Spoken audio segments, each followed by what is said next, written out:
Thank you, Mr. Chairman. It's been 22 days since the House of Representatives had a speaker.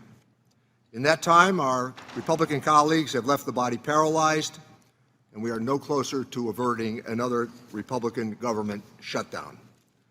Today's hearing is a tangentially related distraction from a party that doesn't seem to achieve what they're best at, and that's cutting taxes for wealthy people. Democrats on this committee want to get to work, so much so that we've offered to help our colleagues out of their problem and to find a bipartisan pathway forward. Instead, it's another week of chaos. There's no pretending that this is business as usual. The majority has embroiled the country in a manufactured crisis, with the latest leaving the House of Representatives for more than 3 weeks with a standstill. They've thrown away the work of the American people because they're busy fighting with one another, putting candidate after candidate up, apparently no closer to consensus. Meanwhile, outside the Capitol complex, the American economy is humming. President Biden and congressional Democrats will take a bow of thank you. The first and second largest years of job growth in American history have happened respectively over the last 2 years. Wow, that Federal Reserve report this week in the Beige Book tells the story. Overall job growth is at a 40-year high, where we've had the longest stretch of subpar 4% unemployment in 50 years.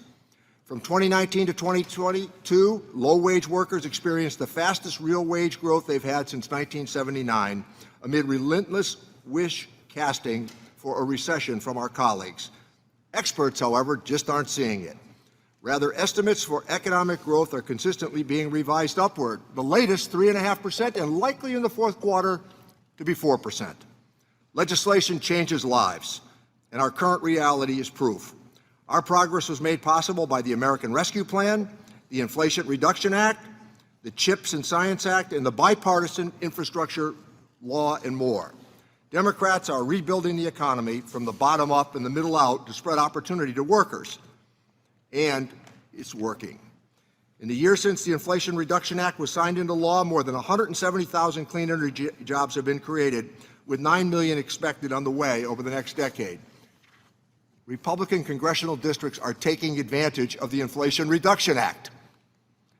The landmark law is ushering in good-paying jobs that don't require a traditional four-year degree and offer unparalleled opportunity for workers to reap the economic benefits of a growing clean economy. Last month, Joe Biden announced a new initiative to train young people for high-demand skills that will drive the clean energy economy. The American Climate Corps will give the next generation these opportunities at the start of their careers. We haven't seen this type of sweeping potential for job creation in a long time. Bolstering this success is what Congress should be doing, and I will use the opportunity to remind all again, there is no historic role for the Ways and Means Committee to be involved in an impeachment proceeding.